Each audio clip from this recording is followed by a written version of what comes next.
যেতিয়াই ৬ জনগোষ্ঠীৰ যি আন্দোলন প্ৰক্ৰিয়া তীব্ৰতৰ ৰূপ ধাৰণ কৰে তেতিয়াই এজন চৰকাৰী এজেণ্ট ধূমকেতুৰ দৰে আহি পৰে আৰু সেইজনে হৈছে আদিত্য খাকলাৰী।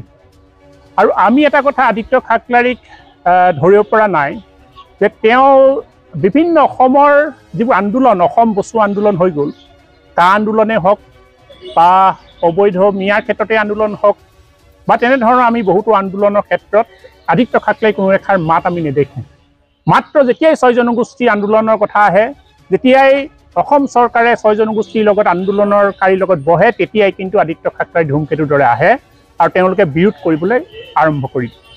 গতিকে আদিত্য খাকলাৰী হৈছে এজন চৰকাৰী এজেণ্ট আৰু এইজন হৈছে অসমীয়াৰ আৰু জাতিৰ শত্ৰু বুলি আমি ক'ব লাগিব। এইকাৰণে ক'ব লাগিব যে ৬ জনগোষ্ঠী যি আন্দোলন প্ৰক্ৰিয়া, ৬ জনগোষ্ঠী যোগেদি যি জনজাতিকৰণ বিচৰা হৈছে কিলোমিটাৰ ৰাইজৰ, ইয়াৰ দ্বাৰা অসমখন আচলতে সুৰক্ষিত কৰাৰ ব্যৱস্থা কৰা হৈছে।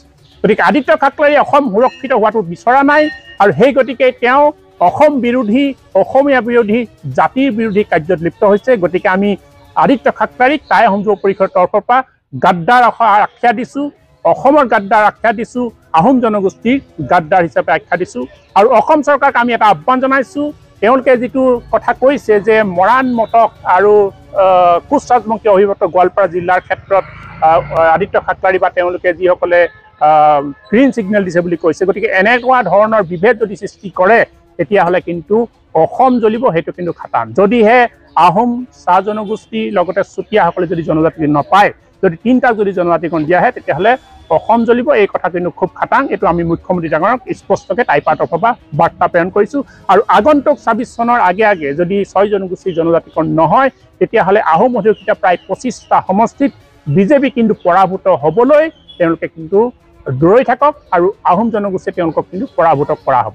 স্পষ্ট বাৰ্তা। ধন্যবাদ।